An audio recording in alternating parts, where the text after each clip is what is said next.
Magandang araw sa ating lahat. Pilgrim Bible Baptist Theological Seminary, last lecture of Soteriology, Lecture 9, Glorification. Ito po ang pinaka-last lecture in this subject, Soteriology. And tonight, ito po ang napakaganda ng that God will complete our salvation. So, glorification, the future glory of our salvation. God will clothe me or clothe us for heaven. Now, what is glorification? The definition of glorification. Glorification is the work, culmination, or climax, o yung pagkukumpleto ng Panginoon. Glorification is the completion, culmination of the work of salvation. It is the divine act by which the believer becomes finally and fully conformed to the image of Christ. Ito yung pagkakataon kung saan tayo ay magiging katulad na talaga ng ating Panginoong Jesucristo. Ito yung pagkakataon kung saan kukumpletuhin na ng ating Panginoon yung ating kaligtasan. Now, yung ating mga last lecture na tutunan natin that the Holy Spirit is a down payment in our salvation. And God will complete our salvation someday pag sa rapture. So, glorification is actually our future sanctification. We study about sanctification, that positionally we are sanctified. Tayo ay ligtas na sa tinatawag na curse of sin o yung penalty of sin.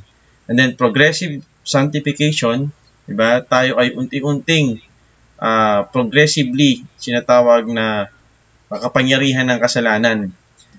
But our glorification is our future sanctification when we will be set apart from the very presence of sin because we shall be like Him. So, saan tayo ililigtas ng Panginoon? Ililigtas tayo ng Panginoon sa presensya ng kasalanan. Positionally, niligtas tayo ng Panginoon sa tinatawag na sumpa ng kasalanan. Progressively, nililigtas tayo ng Panginoon sa tinatawag na kapangyarihan ng kasalanan. And someday, ililigtas tayo ng Panginoon sa tinatawag na presensya ng kasalanan at kung saan magiging katulad tayo ng ating Panginoon. So, if you have your Bible, look with me in Romans chapter 8, verse 18 to verse number 25. I'll be reading the Tagalog version. At ito yung headings sa YouVersion, ang kaluwalhatiang sa atin o yung glorification. So, I read the Tagalog version, YouVersion. Para sa akin, ang mga pagtitiis natin sa kasulukuyan ay hindi maihahambing sa kaluwalhatian, mahayag sa ating balang araw. That is Romans chapter 8, verse number 18. So, sinasabi niya Apostle Paul, okay, yung ating mga pagtitiis, mga problema na kinakaharap ngayon, okay, walang-wala yan. Okay, sobrang chicken lang yan, sobrang chicks lang yan sa mga bagay na mga inihanda sa atin ng Panginoon, yung kalahatian na magiging tayo. Verse number 19. Sapagkat nananabik ang sannilikha, naihayag ng Diyos ang kanyang mga anak. Nabigo ang sannilikha, hindi dahil sa kagustuhan nito, kundi dahil itinulot iyon ng Diyos. Gayunman nagbigay rin siya ng pag-asa, na ang lahat ng likha ay pinilayan ng Diyos upang hindi na ito mabulok, at upang makabahagi ito sa maluwalhating kalayaan ng mga anak ng Diyos. Alam natin hanggang ngayon, dumaraing ang sannilikha dahil sa matinding hirap na tulad ng isang nanganganak. At hindi lamang ito, kundi tayong mga tumanggap na ng Espiritu bilang unang kaloob ng Diyos ay dumaraing din habang hinihintay natin ang paghahayag ng ating pagiging mga anak ng Diyos at ang paglaya ng ating mga katawan. Verse 24, naligtas tayo dahil sa pag-asang ito, ngunit hindi yun matatawag na pag-asa kung nakikita natin ang ating inaasahan, sapagkat sinong tao ang asa kung ito pa'y nakikita niya. Ngunit kung umaasa tayo sa hindi natin nakita, hinihintay natin iyon ng buong tiyaga. So in Romans chapter 8, verse 18 to 25, itinuturo ng Biblia that the creature, okay, ang buong mundo, anxiously. So merong dalawang ibig sabihin ng anxiously. Kung sinabi natin anxious, yung isang definition, yung nag-worry. But anxiously is eagerly waiting or eagerly wishing.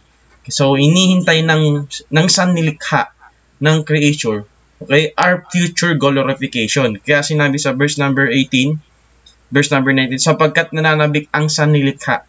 yung creature, nananabik sila. So, anxiously, naihayag ng Diyos ang kanyang mga anak. Pag sinabing inihayag, yung kaluwalhatiang sa atin. So, in verse number 18, the expectant wait of the creature. And then, in verse number 20, a long wait. Diba? Ang tagal nag-aantay ng mundong ito patungkol sa ating pagiging ganap o pagiging yung ating glorification na tinatawag. Makikita din natin a worthwhile wait. Sa verse number 21, may I read again.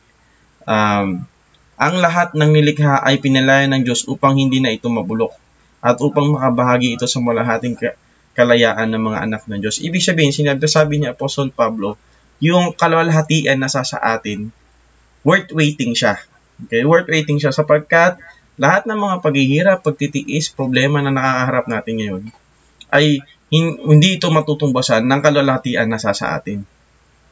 So, even though it is a painful wait, yung kaluwalhatian na magaganap sa atin in verse number 22. Ngayon, hindi lang yung mga Christian ang dapat maging eagerly waiting. Okay, nag-aantay talaga, anxiously. Pag sinabi natin ulit anxiously, eagerly waiting or eagerly wishing. Hindi lang yung creature, hindi lang yung creation, kundi mismo tayong mga Kristiyano ay dapat antayin natin yung tinatawag natin pagiging kaluwalhatian na sa atin. So, we wait for our complete redemption. Sa verse number 23, diba? Sabi nung ni Apostle Pablo, at hindi lamang ito, kundi tayong mga tumanggap na ng Espiritu tumutukoy sa mga Kristiyano, bilang unang kaloob ng Diyos, ay dumaraing din habang inihintay natin ang paghahayag ng ating pagiging mga anak ng Diyos at ang paglaya ng ating mga katawan. So, hindi sinasabi sa verse na ito na hindi pa tayo mga anak ng Diyos. Ang sinasabi dito, pag binalikan mo yung context sa verse number 18, yung kaluwalhatiang sa atin, yung glorification na tinatawag. We wait for our complete redemption. Number 2, we wait with hope.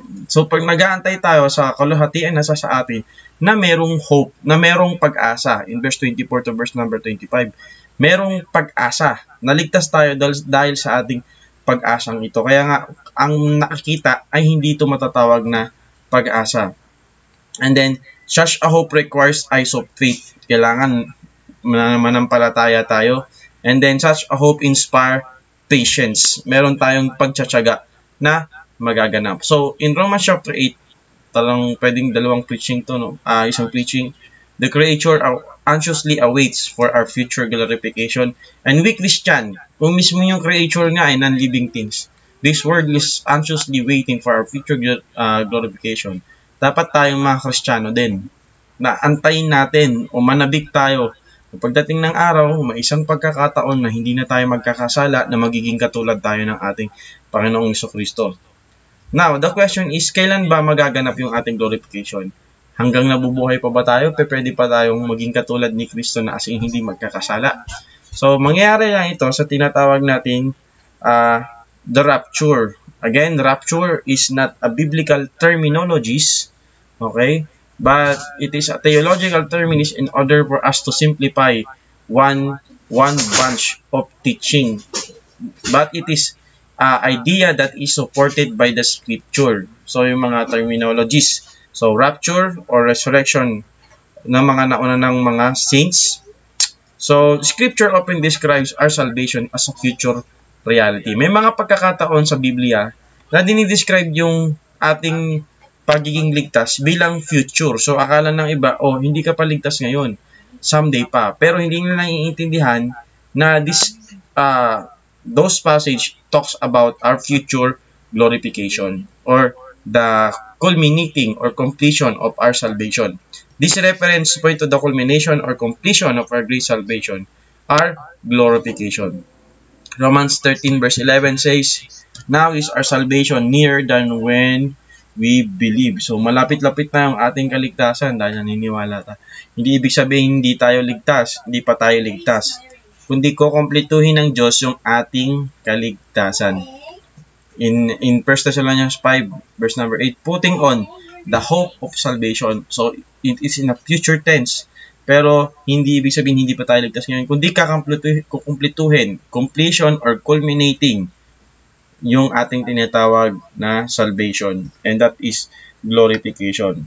So, letter C, the changes to occur at glorification. Ano ba yung mga pagbabago na mangyayari? Okay, pag dumating na sa atin yung tinatawag nating inaasahang nating na kaluwalhatian. So, now let's understand the word glory. The word glory is a term denoting splendor, majesty, a recognition of power, and standing. When we see Christ at the rapture, pag nag-rapture na at nakita natin ang ating Panginoon, we will receive our glorified body. Let's read 1 Corinthians chapter 15, verse number 52. It says, "In a moment, in the twinkling of an eye, at the last trump, for the trumpet shall sound, and the dead shall be raised incorruptible, and we shall be changed." Diba? Pag inipan ang trompeta, tumunog ang trompeta, the dead shall be raised incorruptible, and we shall be changed. Tayo ding mga nabubuhay, we shall be changed. So, we will receive our glorified bodies. Ang mapapalitan ng ating katawang lupa na tinatawag nating binanal o maluwalhating katawan. Number 3, we shall be changed into the image of Christ. Tayo ay magiging katulad ng ating Panginoong Jesucristo. So, but we all, which uncovered face, beholding as in a glass the glory of the Lord, are changed into the same image, from glory to glory, even as by the Spirit of the Lord. Ngayon, sa mga pagkakataon ngayon, little by little, every day, di ba?